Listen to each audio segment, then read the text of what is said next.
দখলদার ইসরায়েলের হাইফা বন্দর। পাহাড়ের কোলে দাঁড়ানো বন্দরটি যেন এখন ঝড়ের মুখে। ইয়েমেনের হুতি বিদ্রোহীরা ঘোষণা করেছে তারা হাইফা বন্দরে সমুদ্র অবরোধ শুরু করতে যাচ্ছে। গাজায় ইসরায়েলের চলমান সংঘর্ষের জবাবেই নেওয়া হয়েছে এই পদক্ষেপ, যখন গাজার আকাশ জুড়ে চলছে যুদ্ধের গর্জন আর ভূমিতে ফাটছে ক্ষোভের আগুন। 19 মে সোমবার ইরান সমর্থিত গোষ্ঠীটির মুখপাত্র ইয়াহিয়া সারি এক টেলিভিশন ভাষণে এ ঘোষণা দেন। তিনি জানান, এই মুহূর্তে থেকেই হাইফা বন্দরকে লক্ষ্যবস্তু হিসেবে বিবেচনা করা হবে।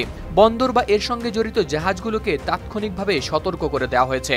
হুথিরা এই সিদ্ধান্তকে বলছে গাজার মানুষের প্রতি তাদের সংহতির চিহ্ন। এ তথ্য জানিয়েছে বার্তা সংস্থা রয়টার্স।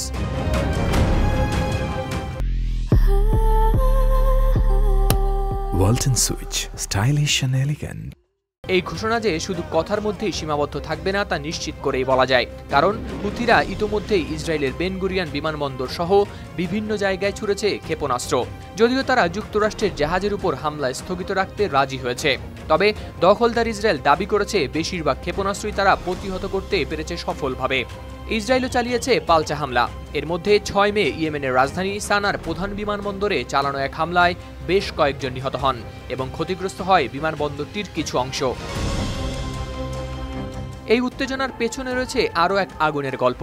মার্কিন যুক্তরাষ্ট্র চলতি বছরের মার্চ থেকেই যারা ইয়েমেনের উপর চালিয়েছে একের পর এক হামলা, যা হয়ে উঠেছে পশ্চিম এশিয়ায় তাদের সবচেয়ে বড় সামরিক অভিযান। 1000-এরও বেশি হামলায় ব্যবহৃত হয়েছে হাজার হাজার বোমা ও ক্ষেপণাস্ত্র।